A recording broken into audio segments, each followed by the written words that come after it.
présente dans une seconde, même si bon, il n'y a plus tellement besoin, mais quand même, je pense Rav Cherki, Rav Keila de la Keila de, excusez-moi, je perds mes mots, de Bet Yehuda, président de l'association Brit Olam. Je vous mettrai tous les liens dans le chat pour retrouver toutes les actions du Rav Cherki et de ses équipes. Écrivain, Rav Cherki, quoi. Donc, Rav, merci d'être avec nous. Merci à l'association Lilmod d'être en partenariat avec l'association Rodfe Kelim pour cette grande journée d'études autour de Pessah. Merci bien sûr à tous les participants d'être fidèles à chaque cours, à chaque fois qu'il y a un jour comme ça, c'est extraordinaire. Et en espérant l'année prochaine, Arav, louer une grande salle et on se voit tous. Bezrat Hashem. Amen. Bechavod, Arav. Bonjour tout le monde, bonne fête, bon préparatif de Pessah. C'est extraordinaire que vous ayez trouvé tous le temps de vous libérer pour venir écouter ces quelques paroles. Mes félicitations à David Altar qui a félicité tout le monde sauf lui-même. Et je voudrais étudier avec vous, évidemment, ce qui concerne Pessah. Vous savez qu'à Pessah, il y a quelque chose d'assez extraordinaire, c'est la soirée du Seder. Il y a quelque chose comme 14-15 mitzvot, à peu près une quinzaine de commandements, qui ont tous un dénominateur commun. Je vais vous rappeler très rapidement les 4 coupes, et puis manger de la matzah, et manger du maror, et manger le sacrifice de Pessah, et manger le sacrifice de Chagiga, et également réciter le Hallel, parler de la sortie d'Égypte, sans parler évidemment du Birkat Hamazon et du Karpas. Alors, comme vous l'avez si bien fait remarquer sur le chat, il y a un point commun à l'ensemble de toutes ces mitzvot, c'est que toutes sont accomplies par la bouche, soit en introduisant une nourriture ou une boisson, soit en disant quelque chose. Mais de toute manière, tout tourne autour de la bouche. C'est comme s'il y avait quelque chose de particulier dans cet organe, dans cette soirée-là. En effet, Pessah, comme vous le savez, Pessah, c'est-à-dire la bouche qui parle. Et par contre, lors de la fête de Rosh Hashanah, c'est l'oreille, il faut entendre le shofar. Quand on est à Kippour, c'est le cœur. À Sukkot, c'est les mains, il faut prendre les 4 espèces en main, etc. C'est-à-dire qu'à chaque fois, il y a un autre organe. À Hanouka, c'est les yeux, il faut regarder les lumières de Hanouka. C'est-à-dire qu'à chaque fois, il y a un autre élément corporel qui est mis en évidence. Et ce pour une raison très simple, c'est qu'effectivement, Pessah, c'est le moment de l'ouverture de la bouche. Et là, je voudrais à ce propos rappeler un écrit curieux qui a été rédigé par Jean-Paul Sartre, que vous avez certainement connu tous, grand philosophe français du XXe siècle, de la deuxième partie du XXe siècle, et qui, en 1946, c'est-à-dire un an après la Deuxième Guerre mondiale, après la Shoah, écrit un petit livre contre l'antisémitisme. Et il appelle ce livre « Réflexion sur la question juive ». Intéressant. Donc, un livre contre l'antisémitisme. Donc, nous sommes tous, les juifs, très contents qu'un non-juif se soit occupé de nous défendre. Et qu'est-ce qu'il affirme là-bas? Il dit, eh bien, c'est très simple, le juif est victime de l'antisémite de manière injuste, parce que l'antisémite prétend que le juif est différent des autres. Or, non seulement ce n'est pas vrai, le juif est exactement comme tout le monde, mais en plus de ça, le juif, ça n'existe pas, c'est une invention de l'antisémite. C'est-à-dire que si vous prenez un homme, n'importe lequel, et que vous l'entourez d'une quinzaine d'antisémites, eh bien vous aurez un juif. C'est-à-dire que c'est l'antisémite qui a créé le juif. Alors, c'est très gentil de la part de Sartre, mais c'est pire que l'antisémitisme, parce que ça veut dire qu'en fait, celui qu'on veut défendre n'a même pas le droit d'exister. À la limite, ça voudrait presque dire que si le juif existait vraiment, alors peut-être que l'antisémite aurait raison. Et comment est-ce qu'une bêtise de ce genre a pu être dite par quelqu'un quand même d'une grande ampleur intellectuelle, d'une grande envergure intellectuelle? Rappelons surtout qu'il dit n'importe quoi, comme par exemple le juif n'a pas d'histoire, bien qu'il soit le peuple le plus ancien du monde. Bon, je n'ai pas réussi à comprendre comment est-ce qu'on peut ne pas avoir d'histoire tout en étant le peuple le plus ancien du monde. En tout cas, tout cela s'explique pour une raison très simple. C'est que tant que le juif était en exil, il n'existait pas vraiment. C'est-à-dire, bon, on savait qu'il y avait des juifs, mais on ne s'intéressait pas à ce qu'ils avaient à dire. Sortir de l'exil, c'est avoir le droit au chapitre. En effet, depuis la Deuxième Guerre, depuis la fondation de l'État d'Israël, et plus tard la guerre des 6 jours, l'humanité a commencé à se rendre compte que le juif existait. Mais non seulement que le juif existait, mais qu'il avait quelque chose à dire. Et même Sartre, à la fin de sa vie, a reconnu qu'il s'était trompé et que pour lui, le juif a une existence aussi authentique que celle des autres nations. Mais il ne le savait pas. Il y avait un terme qui était employé avant le retour d'Israël à sa terre. On parlait souvent, et on en parle encore dans certains milieux académiciens israéliens, de culture ou de civilisation judéo-chrétienne. Qu'est-ce qu'on entendait par judéo-chrétien? Judéo-chrétien, ça voulait dire chrétien. C'est-à-dire cette idée que le judaïsme ne serait qu'une ébauche, une esquisse, un brouillon de ce qui est arrivé à maturité, à son mûrissement total, à travers le christianisme. Et c'est très simple. Déjà, le roi Salomon, dans le livre de Kohelet, a dit Chochmat hamisken bezuya udvara venam nishmaim, ce qui veut dire que la sagesse de l'humilié est méprisée, ses paroles ne sont pas entendues. Et depuis que nous avons retrouvé notre puissance, alors dans le monde intellectuel et dans le monde civilisé de manière générale, on considère que dans le cadre des différentes opinions qui sont exprimées sur le marché des idées, eh bien, les Juifs ont quelque chose à dire. Et ce quelque chose à dire est différent de ce que le christianisme a à dire, ou de ce que l'humanisme a à dire. Donc, on peut dire qu'être libéré, c'est ouvrir la bouche. C'est évidemment ce qui se passe à Pessah. Tant que nous étions esclaves, ou bien sujets du Pharaon, nous n'avions rien à dire. Donc, ce que nous festoyons le jour de Pessah, c'est non seulement la liberté, mais que la liberté, c'est la liberté d'avoir quelque chose à dire. À Pessah, la bouche s'ouvre. Et comment est-ce qu'on le dit? Eh bien, on le dit dans notre langue. Ah oui, mais c'est quoi notre langue? Remarquez comment commence le récit de la Haggadah. Il commence de manière assez surprenante. Je vous cite, vous connaissez tous, Alachma anya diachalu avahatana be'ara de Mitzrayim, kol dirfin yete ve'yechul, kol ditzrich yete ve'yifsach hashata hacha. Je ne sais pas si vous avez bien compris, c'est de l'araméen. Ah bon? Mais pourquoi parler en araméen? Eh bien, parce que l'araméen, c'est la langue profane des Juifs. Ou plus précisément, c'est la langue exilique. Ou si vous voulez, le subconscient collectif d'Israël parle en araméen. Sortir de l'exil, c'est sortir de l'araméen. Et regardez comment c'est dit dans le Alachma Anya. On arrive au mot Leshana Haba'a. Ah, brusquement, ça devient de l'hébreu. Mais très rapidement, Leshana Haba'a, Be'ara de Israël. Ashata Acha Avde. Et donc, on revient à l'araméen. Et puis on redit Leshana Haba'a, mais l'année prochaine.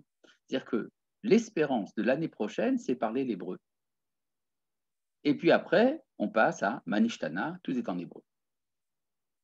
Mais à la fin de la Haggadah, on commence déjà, puisqu'on a déjà fini de signaler, de festoyer notre libération d'Égypte, alors on revient dans la langue de l'exil. À la fin du Echad Miyodea, qui est dit en hébreu, Echad Ani Yodea, Echad Elohenu, etc., mais on commence déjà quelques mots, Asara Dibraya, Chad Asar Shiftaya, Korvaya Shnem Asar Shiftaya, Shlosha Asar Midaya. Et puis après, on passe entièrement à l'araméen avec le Chad Gadia qui est entièrement en araméen. C'est-à-dire qu'il y a eu pour une soirée une sortie de l'écorce araméenne pour retomber dans l'araméen. Eh bien, c'est effectivement ce qui s'est passé lorsque Yaakov, notre ancêtre, est sorti de l'exil de chez Lavan et arrivé à la frontière d'Éret Israël. Lavan nomme le lieu de la frontière, celle qui va permettre le passage d'Israël, enfin de Yaakov, à l'existence en tant que peuple. Eh bien, il va appeler cet endroit Yegar Sahaduta. Yegar Sahaduta, ça veut dire l'amoncellement en témoignage. Et Yaakov, lui, appelle le même endroit Gal Ed, ce qui veut dire l'amoncellement en témoignage. Simplement, la première expression est en araméen, la deuxième en hébreu, c'est-à-dire que se libérer de l'Égypte, c'est également se libérer de la conscience araméenne exilique pour redevenir Israël. Et donc, essayons un peu de voir qu'est-ce qui s'est passé, comment est-ce qu'on sort de l'exil. Alors, il y a un enseignement dans la Mishnah qui est que quand on raconte la Haggadah de Pessah, il faut commencer par parler de ce qui est honteux pour nous, Genout en hébreu, et passer par la suite à ce qui est louable en hébreu, Shevar.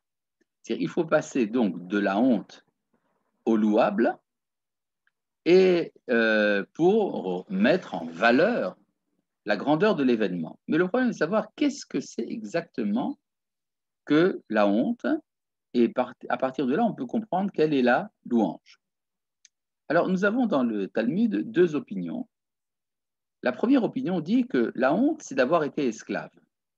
Et effectivement, dans la Haggadah de Pessah, que nous avons dans notre texte actuel, il est dit « Avadim aïnou les pharaons de Mitzrayim » nous étions esclaves de Pharaon en Égypte. C'est comme ça donc qu'on commence, en disant ce qui est honteux. C'est honteux d'avoir été esclave. Mais c'est très louable que Dieu nous ait fait sortir de la servitude. Vayotzienu Hashem Eloheinu misham biat chazaka uvizroa netouya. Dieu nous a fait sortir, l'Éternel notre Dieu nous a fait sortir de là-bas avec une main puissante et un bras étendu. Merveilleux. Mais il y a une autre opinion dans le Talmud qui dit non, non, c'est pas ça. Ce qui est honteux, c'est mitechila avde avodazara yu avodenu. Au début, nos ancêtres étaient idolâtres. Et donc la louange, c'est que maintenant, Kirvanu amakom la avodato, que le Saint béni soit-il nous a rapprochés de son service. Donc vous avez ici, en fait, une controverse assez profonde pour savoir quelle est la nature de l'événement que nous fêtons le soir du Seder. Est-ce que c'est un événement de libération nationale, nous étions esclaves, maintenant nous sommes libres, ou est-ce que c'est un événement religieux, nous étions idolâtres, maintenant nous sommes serviteurs de Dieu, nous sommes des monothéistes? Est-ce que c'est, vous pouvez comprendre, donc il y a ici deux options fondamentalement différentes et que finalement il faut choisir. À l'époque du Talmud, les sages n'avaient pas encore choisi. Il y avait des familles qui ne récitaient que le Avadim Ayinu. Nous étions esclaves. Il y avait des familles qui ne récitaient que Mitechila Ovde Avodazara. Nous étions idolâtres. Ce n'est qu'après la clôture du Talmud, au VIe siècle, que les deux textes ont été rassemblés ensemble et ça nous a donné une Haggadah qui est à la fois nationale et religieuse. Ce qui veut dire que l'option fondamentale d'Israël, c'est de ne pas séparer les deux idées. En fait, la sortie d'Égypte est un événement national religieux. Dati Leumi. Mais remarquez quand même une chose importante. On commence par le Avadim Ayinu et seulement après Mitechila Ovde Avodazara. C'est-à-dire que on ne peut d'abord, pour pouvoir être serviteur de Dieu, il faut d'abord être sorti d'Égypte. Tant qu'il y a une servitude politique, un élément étranger, à une force étrangère à nous, on n'est pas véritablement serviteur de Dieu. Effectivement, la halakha nous dit qu'on ne récite pas le Hallel à Purim, parce que le Hallel à Purim est impossible étant donné qu'après avoir été libéré de Haman, on est resté quand même au service, sous la domination d'Assuérus. Et on ne peut pas dire Alléluia Avdei Hashem, louez vous les serviteurs de Dieu, puisque vous êtes les serviteurs d'Achashverosh. Et donc, ça veut dire que on ne peut pas accepter la Torah sans être sorti d'Égypte. Imaginez par exemple que le pharaon ait bien voulu accepter que les enfants d'Israël fassent leur sacrifice en Égypte et leur donne une liberté religieuse totale. Alors dans ce cas-là, peut-être que ça aurait été plus rentable. Il vaut peut-être mieux rester en Égypte, ne pas avoir à se fatiguer à faire des guerres, à gérer un État, une économie, une culture, et tout ce que un marché international, des relations internationales, tout ce que la gérance d'un État exige. Peut-être que c'est plus pratique d'avoir une yeshiva en Égypte, en plus de ça rémunérée par le pharaon. Et dans ce cas-là, ça voudrait dire, si c'est vrai ce que je dis là, que le récit de la Haggadah ne concernerait que ceux qui ne sont pas intéressés par l'étude. Qui est-ce qui souffre d'être dominé par les goïms? Eh bien, c'est les ignorants. Mais les sages, au contraire, ils préfèrent être dominés par les goïms pour pouvoir se consacrer à leur étude à la yeshiva. Or, dans le texte de la Haggadah, on dit la chose suivante. Va filu kulanu chachamim. Même si nous sommes tous des sages, nous avons le devoir de réciter la Haggadah. Qu'est-ce que veut dire ce texte-là? Est-ce que ça veut dire tout simplement, c'est une pointe envoyée par l'auteur du Havadim Hayinu contre l'auteur du Metechila Ovdei Avodah Zara. Il lui dit, parce que si c'est vrai que la nature de l'événement que nous fêtons, c'est uniquement la nature religieuse, alors dans ce cas-là, pourquoi est-ce que même les sages doivent raconter la sortie d'Égypte? Pour eux, ça serait peut-être mieux d'être resté en Égypte. Et pourtant, nous voyons que la halakha engage tout le monde à le faire, ce qui veut donc dire qu'il n'y a pas de Torah sans indépendance politique, tout d'abord. C'est un point fondamental. Ça nous explique d'ailleurs pourquoi, à l'époque du désert, dans le livre de Bamidbar, la Torah nous raconte un événement assez surprenant lorsque Moshe ordonne aux enfants d'Israël de faire pour la deuxième fois dans leur histoire le sacrifice de Pessah dans le désert. Alors, il y a là-bas des hommes qui ont touché des morts et donc ils ne peuvent pas faire le Pessah et qui sont très inquiets et qui demandent à Moshe, mais qu'est-ce que nous allons faire? On ne va quand même pas être retiré de la possibilité de faire le Korban Pessah. Et à cela, Moshe répond, pas de problème, Dieu m'a dit que dans ce cas-là, vous faites le Pessah Sheni, c'est-à-dire le deuxième Pessah lors du 14e jour du mois de Iyar. Bizarre.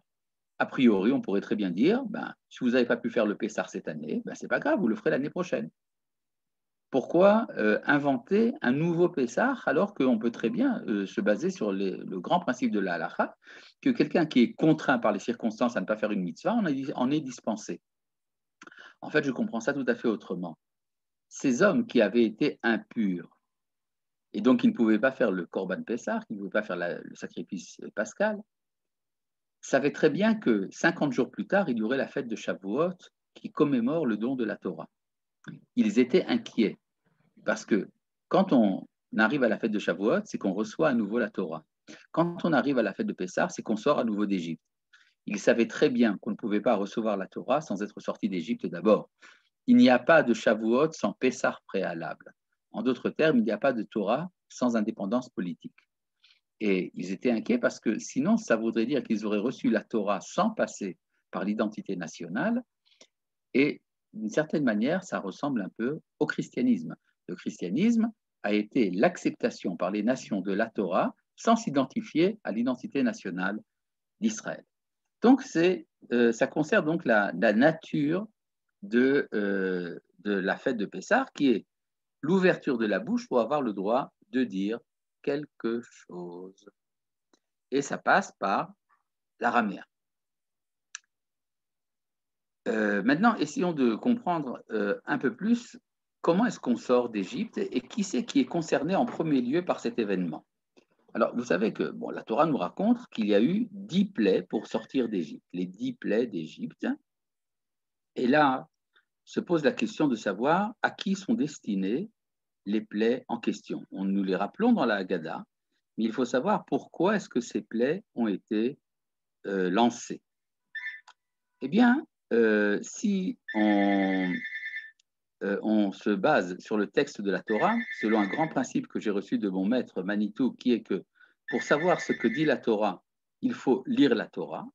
Eh bien, dans le chapitre Zayin, chapitre 7 de Shebot, au verset verset Dalet, il est dit j'enverrai mes prodiges contre l'Égypte, et alors, Veyadéon Mitzrayim ki ani Hashem, c'est alors que l'Égypte saura que je suis l'Éternel.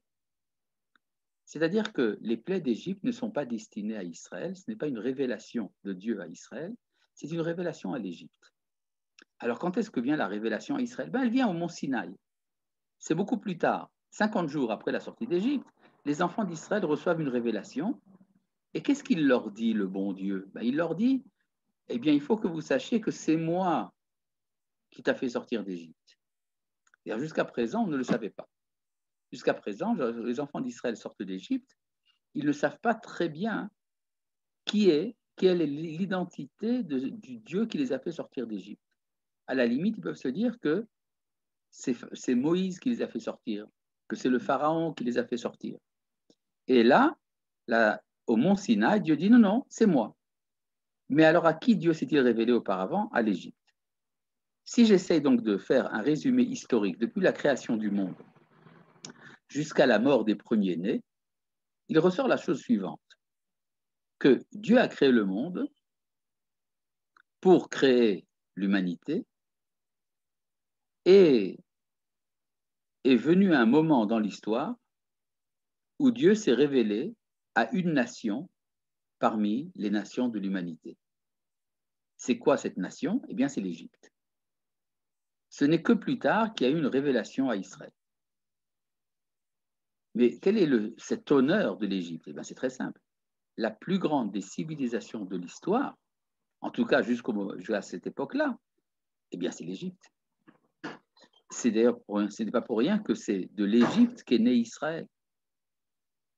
Et donc, il faut tout d'abord que l'Égypte connaisse le Créateur, et après seulement le produit de cette Égypte qui est le nourrisson, qui est Israël qui sort de l'Égypte. Et donc, pour bien comprendre ce qui s'est passé, il faut comprendre quelle est l'argumentation entre Dieu et Pharaon par l'intermédiaire de Moïse. Tout d'abord, essayons de comprendre un peu le Pharaon. Le Pharaon dit, lorsque viennent le voir les enfants, viennent le voir Moïse et Aaron, Moshe et Aaron, qui lui disent, tu sais, il faut que tu laisses partir les enfants d'Israël. Alors, essayez de comprendre un peu la scène. Le Pharaon, ce n'est pas n'importe qui. Le Pharaon, c'est le roi d'Égypte. Mais ce n'est pas simplement le roi d'Égypte. Il est aussi le Dieu de l'Égypte. Il est un Dieu, et un Dieu en Égypte, c'est quelque chose d'absolu. C'est la nature qui est considérée sous un angle cultuel. Il y a une relation religieuse envers la nature, c'est ça qui est divinisé. Et le Pharaon est à la tête de tout ça. Et il est non seulement à la tête de tout ça, il est à la tête de l'Égypte. Or, l'Égypte est à la tête de la civilisation humaine. C'est-à-dire que les décisions du Pharaon vont engager l'histoire de l'humanité tout entière. Ce que le Pharaon va décider, c'est ça qui va déterminer la direction de l'histoire. Or, tout cet édifice tient sur le plan économique sur la base des esclaves. Ce sont les esclaves, en l'occurrence les Hébreux, qui font tenir l'Égypte. Et puis arrivent deux vieillards, respectables et vénérables, mais deux vieillards, et ils disent à celui qui a la responsabilité historique de tout cela, voilà, nous venons te dire, au nom d'un Dieu que tu ne connais pas, que tu dois renoncer à la base économique de ton empire, de sorte que la sortie de ces esclaves va entraîner l'écroulement de l'Égypte et à courte échéance, l'établissement d'un royaume rival près de tes frontières. Alors mettez-vous à la place du Pharaon. Il se dit, mais soit il les met à mort immédiatement, soit il les met dans un asile aliéné. Et pourtant, le pharaon, qui est quand même, disons, assez honnête, dit, mais je ne peux pas, parce que vous dites ça au nom d'un Dieu, Yudke Vavke, que je ne connais pas. Comme je ne le connais pas, je n'ai pas de raison de renvoyer les enfants d'Israël. Qu'est-ce que ça suppose, cette réaction du pharaon? C'est que le pharaon dit, je veux bien les renvoyer, mais à une condition, que vous me prouviez que vous avez raison et que j'ai tort. Il y a ici une honnêteté intellectuelle remarquable du roi d'Égypte. Et donc, les 10 plaies d'Égypte, ce n'est pas n'importe quoi. C'est en fait un dialogue entre le Dieu d'Israël et le Dieu d'Égypte pour décider qui c'est qui a raison. Et donc, c'est là que intervient cette information que nous donne la Torah, qui est très importante, c'est que Dieu a renforcé le cœur du pharaon. Alors, on dit souvent, c'est l'opinion de Maïmonide, renforcer, ça veut dire qu'il l'a endurci. Et on comprend ça d'habitude comme étant la privation du libre arbitre du pharaon. C'est-à-dire, le pharaon cesse d'être libre, il est une marionnette. C'est ça, c'est l'interprétation de Maïmonide. Mais Maïmonide lui-même, avec une grande honnêteté intellectuelle, dit dans le Shmoneh Prakim qu'il admettrait bien qu'il admet qu'il peut y avoir d'autres interprétations. C'est-à-dire qu'il a ressenti que quelque chose n'était pas tout à fait net dans son interprétation. Et effectivement, Rabbi Ovadia Sforno, un des commentateurs au XVIe siècle, nous dit que le renforcement du cœur du pharaon, c'est pour préserver son libre arbitre, pour que le pharaon reste libre. Imaginez-vous, mettez-vous à sa place. Par un coup de baguette magique, le Nil devient entièrement rempli de sang. Je ne sais pas, n'importe qui se serait tout de suite soumis. Partez, je ne veux plus vous voir. Mais dans ce cas-là, le débat n'aura pas été épuisé.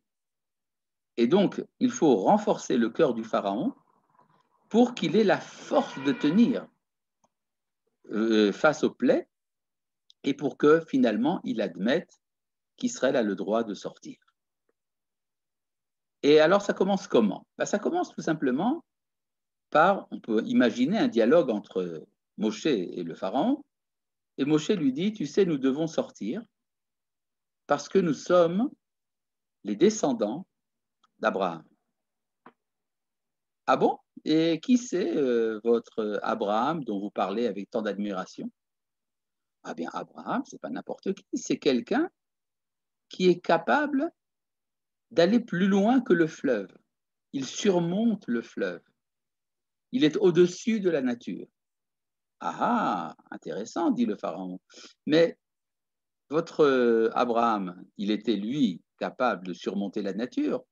Mais est-ce que vous avez hérité de cette particularité, de ce caractère? Réponse de Moshe, qu'à cela ne tienne. Tu vas voir que lorsque je vais frapper le Nil, eh bien les Égyptiens seront atteints, tandis que les Hébreux ne seront pas atteints. Ce qui prouve que nous sommes au-dessus du fleuve. Nous sommes des vrais dignes descendants d'Abraham. Ah, très intéressant, dit le pharaon. Mais pour autant que je sache, c'est vrai que vous êtes héritier d'Abraham, mais vous n'êtes pas les seuls. Il y a encore d'autres enfants à Abraham. Donc, qu'est-ce qui justifierait votre séparation de l'histoire de l'humanité pour faire une histoire à part? Réponse de Moshe, oui, mais non seulement nous sommes les descendants d'Abraham, mais nous sommes aussi les descendants d'Yitzhak. Ah, Yitzhak, intéressant. Mais qui c'est ce Yitzhak? Eh bien, c'est très simple, c'est celui qui est capable de sacrifier sa vie. Ah, ça c'est très fort. Et comment est-ce que je sais que vous autres, les enfants d'Israël, vous êtes concernés par l'identité d'Yitzhak? Réponse de Moshe, qu'à cela ne tienne, nous avons les grenouilles. Oui, bien sûr. Les grenouilles qui sont l'expression du don de sa vie, n'ont pas atteint Israël, mais ont atteint le Pharaon, ont atteint l'Égypte. Vous savez que les grenouilles, c'est le sacrifice de soi. En effet, la Torah nous dit que les grenouilles sont entrées dans la pâte et dans les fours. Si une grenouille rentre dans la pâte ou dans un four, eh ben, elle n'en sort pas vivant. Et donc, ça veut dire que la plaie du sacrifice de sa vie a su reconnaître les siens et a frappé l'Égypte, mais n'a pas frappé Israël.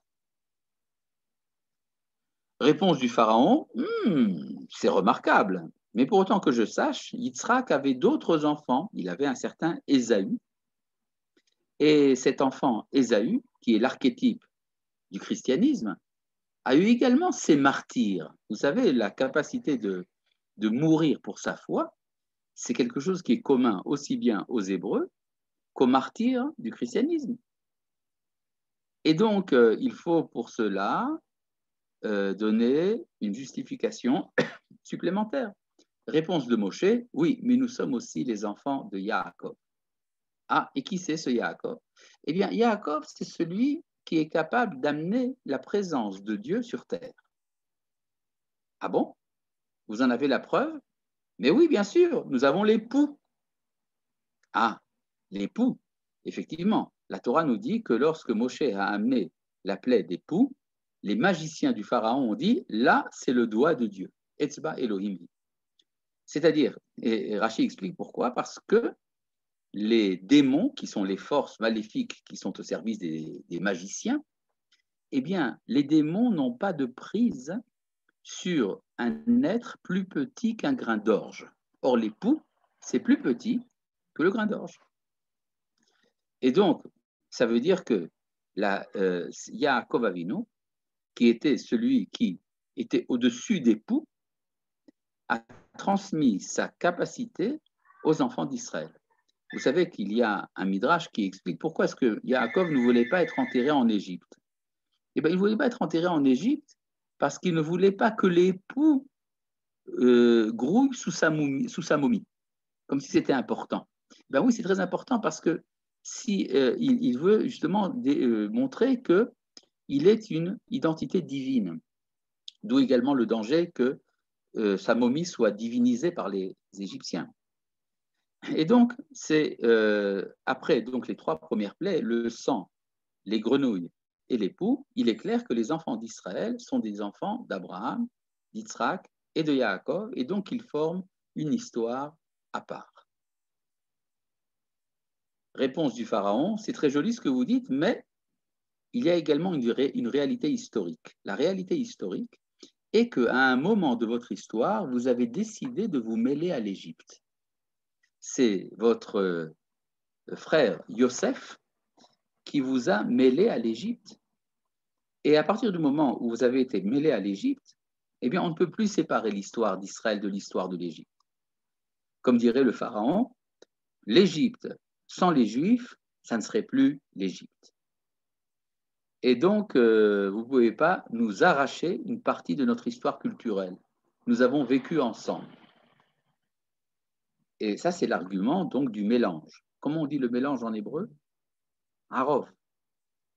Et donc, réponse de Moshe, donc tu veux mettre ça à l'épreuve du Harov.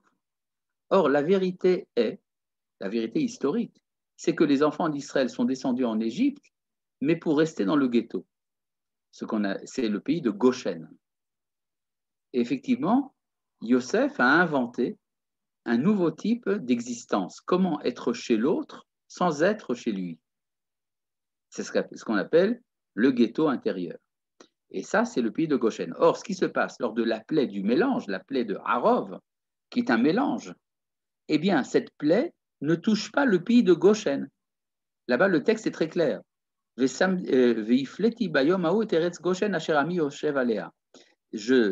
discriminerai en ce jour le pays de Goshen, où mon peuple est installé, les Vilti Heyot Sham Harov, que l'on peut traduire pour qu'il n'y ait pas là-bas de mélange, mais ça veut dire aussi pour que les enfants d'Israël ne soient pas mélangés. Et donc, même si nous avons vécu en Égypte, nous avons quand même vécu en parallèle de l'Égypte. Donc, ce sont les 4 premiers arguments. Réponse du pharaon, qui n'est pas un imbécile. Le pharaon dit, oui, mais d'accord, mais même si vous avez une nature qui vous distingue des autres peuples de la terre, mais il y a quand même un dénominateur commun. Et ce dénominateur commun, c'est que nous sommes tous des hommes. Et au nom de la fraternité humaine, la fraternité universelle, j'exige que vous ne sortiez pas d'Égypte. Réponse de Moshe, pas du tout, nenni.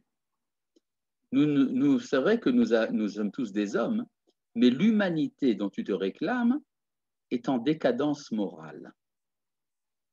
Il y a eu 3 formes de décadence dans l'histoire qui font qu'Israël ne peut plus participer de cette histoire. C'est quoi les 3 formes de décadence? Eh bien, c'est très simple, c'est l'homicide, l'idolâtrie et la débauche. C'est ce qu'on appelle Shfichut Damim, Avodah Zara, Gilui Arayot. Et ça s'est manifesté en 3 épisodes.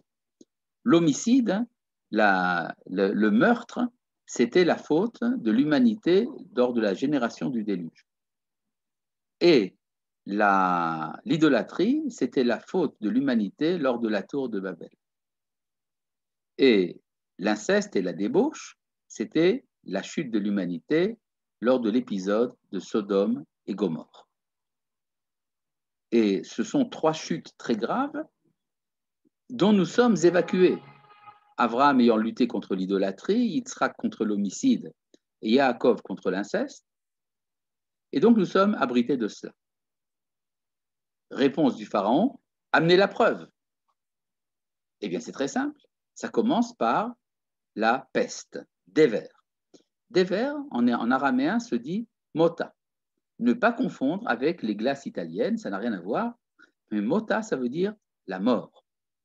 Or, c'est celui qui donne la mort à son prochain qui voit la mort frapper ses troupeaux. Or, lors de la peste qu'il y a eu en Égypte, tous les troupeaux d'Égypte sont morts et les troupeaux d'Israël ne sont pas morts. Ce qui veut donc dire qu'Israël est représentant de la vie et n'est pas atteint par la mort alors que l'Égypte est atteinte par la mort. Et puis après, vous avez les ulcères. Les ulcères sont une réplique précise, symbolique, de la tour de Babel. Comment s'est faite la tour de Babel? Par des briques. Et les briques se faisaient au four. Et c'était pour arriver jusqu'au ciel. Et Dieu dit à Moshe et à Aaron, prenez dans vos mains, autant que vous pouvez, du suif des fours. C'est-à-dire vous allez prendre le noir qui vient de la fournaise et le jeter vers le ciel. Eh bien, si vous voulez, c'est une réplique de la tour de Babel. Et Moshe et Aaron le font, et ça devient des ulcères dans toute l'Égypte, mais pas en Israël. Ça veut donc dire qu'Israël est abrité, est exclu de la faute de la tour de Babel. Et puis après vient la grêle. La grêle qui est une réplique de la destruction de Sodome et Gomorrhe. Qu'est-ce qui s'est passé à Sodome et Gomorrhe? Sodome et Gomorrhe était une société dans laquelle on ne voulait pas faire de tzedaka. C'est-à-dire on refusait la charité, pas simplement par égoïsme, mais par idéologie. L'idéologie sodomite disait que nous sommes déjà arrivés à un monde parfait, un monde messianique. Dans un monde parfait, on n'a plus besoin de rien, il n'y a plus de nécessité, donc on ne donne pas la charité. Mais si c'est vrai que nous sommes dans un monde parfait, donc la lutte entre le feu et l'eau a cessé.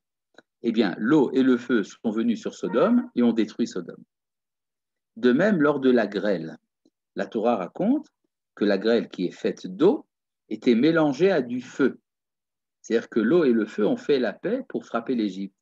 Or, la grêle a touché les récoltes des Égyptiens et n'a pas touché Israël.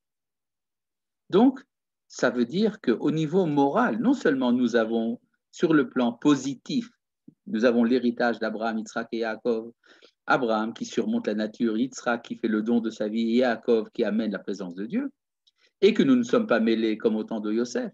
Mais en plus de ça, nous avons 3 différences d'ordre moral qui séparent Israël des nations, qui sont que Israël est évacué en tant qu'entité collective, évacué de la de l'homicide, de l'idolâtrie et de la débauche. Ah, d'accord. Mais le pharaon qui a toujours la force de tenir, et d'ailleurs la Torah nous dit qu'à ce moment-là, les conseillers du pharaon commencent à flancher. Ils lui disent, mais enfin, qu'est-ce que tu veux encore? Est-ce que tu ne sais pas que l'Égypte est perdue? Et le pharaon dit, non, non, non, moi je ne suis pas d'accord. Parce que c'est vrai qu'il y a une différence entre Israël et l'Égypte, même au niveau de l'histoire humaine. Mais antérieurement à l'histoire, quand Dieu a créé le monde, est-ce qu'il voulait cette séparation d'Israël et de l'Égypte? Ou est-ce qu'il y avait un destin commun? Ça, la question est très grave. Et dans ce cas-là, cette question n'a jamais été posée avant le pharaon. Et dans ce cas-là, ce que dit Moshe, si c'est comme ça, il faut réactualiser, il faut refaire la création du monde, et là, on vérifiera. Le Zohar nous dit qu'à ce moment-là, Moshe a eu peur. Il a eu peur parce que peut-être que le pharaon a raison, puisque personne n'a posé la question jusqu'à présent. À tel point même, d'ailleurs, que Dieu dit à Moshe, Boel Paro, viens chez Pharaon. C'est comme si Dieu disait, moi je suis chez Pharaon, maintenant viens me voir. Vous comprenez la terreur que ça a pu faire à Moshe. Et là, à nouveau, il y a une réplique de la création du monde. Alors rappelons quelque chose de très important. Comment est-ce que le monde a été créé? Le monde a été créé en 3 fois, c'est-à-dire en 3 phases plus précisément. Vous savez qu'on dit que le monde est créé ex nihilo en hébreu, yesh me'ayin, c'est-à-dire l'être à partir du néant. Sartre aurait été content. Mais ce n'est pas l'être à partir du néant. Il y a quelqu'un qui a voulu que le monde soit créé à partir du néant. Donc, on peut comprendre la création du monde en 3 phases.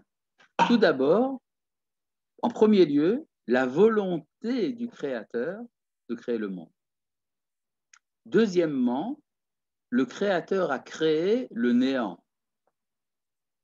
Et après avoir créé le néant, il a créé la multitude des êtres à partir de ce néant. Donc, si je récapitule, volonté, néant, multitude. Et alors, qu'est-ce que fait Moshe? Il amène la plaie de la multitude. Les sauterelles, en hébreu, ça se dit arbé. Arbé a rapproché du mot harbé, qui veut dire beaucoup. C'est-à-dire que vient ici un flux énorme de multitudes d'êtres. Et c'est alors que, et d'ailleurs c'est pour ça qu'il est dit là-bas, que c'est une plaie antérieure par sa puissance à ce qu'ont pu voir les hommes depuis leur origine. C'est-à-dire que ça se réfère à l'événement créateur. Et on voit que les sauterelles attaquent l'Égypte et n'attaquent pas Israël. Donc, au niveau de la création originelle, il y avait déjà une différence entre Israël et l'Égypte.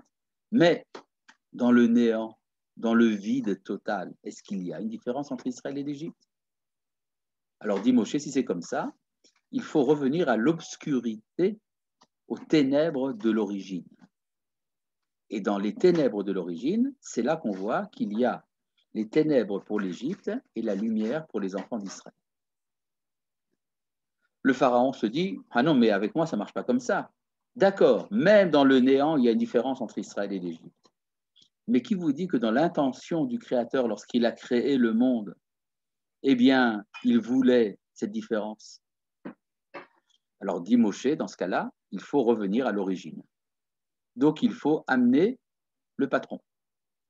C'est alors que vient donc la plaie des premiers-nés, dans laquelle il est dit pour la première fois que Dieu seul agit. Ani Yotzei Betor Mitzrayim, je sors dans l'Égypte. C'est-à-dire qu'il y a eu un moment particulier de l'histoire où il y a eu un point de contact entre l'infini et le monde. Et tout ça pour voir qui est véritablement le premier-né de l'histoire. Et ce sont les premiers-nés d'Égypte qui ont été frappés et non pas les premiers-nés d'Israël. Ce qui veut donc dire que c'est Israël qui est le premier-né de l'histoire et non pas l'Égypte. Et alors il se passe à ce moment-là quelque chose d'absolument incroyable. Le pharaon dit, eh bien, vous pouvez partir.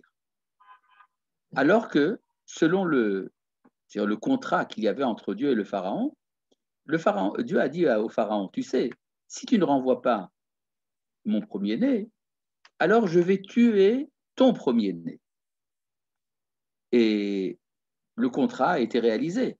C'est-à-dire le pharaon a refusé de renvoyer Israël, les premiers-nés de l'Égypte sont morts, donc, selon le contrat, le pharaon est dispensé de renvoyer Israël. Or, c'est à ce moment-là qu'il décide de renvoyer Israël. Qu'est-ce qui lui a appris? Parce qu'il a compris qu'Israël avait raison. Il dit d'ailleurs, dit même, Uverachtem gamoti. Et vous me bénirez, moi aussi. Ce qui veut dire que le pharaon a compris que le fer de lance de l'histoire du monde, c'est Israël. Et c'est pour ça qu'il a accepté de les renvoyer. Alors pourquoi est-ce qu'il les a poursuivis après? Ça, c'est pour un cours pour le 7e jour de Pessah, dans lequel on pourra discuter peut-être, si l'occasion m'en est donnée, du pourquoi du passage de la mer Rouge. Mais c'est pour l'instant, au niveau de l'être, le pharaon a compris que c'est Israël qui doit diriger l'histoire, et c'est pour ça qu'il les renvoie. Évidemment, il y a ici quelques questions en chat. Nous avons encore 1 minute. Il s'agit de l'accouchement du pharaon. Oui, d'une certaine manière, mais ça serait un autre cours.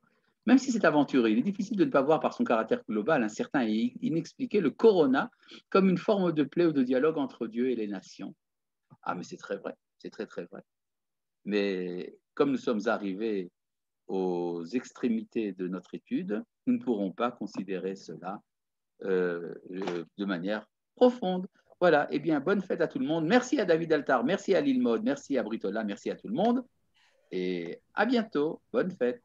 Todarabah, Rav Uri Cherki. Je vous mets tous les liens pour suivre le Rav Cherki dans le chat, le Facebook, le WhatsApp, enfin bref, tout pour suivre le Rav Cherki. Voilà, tout de suite le Rav Yoel Benarouche dans 1 minute. Voilà, on commence dans 1 minute à Rav Yoel. Voilà, j'en profite.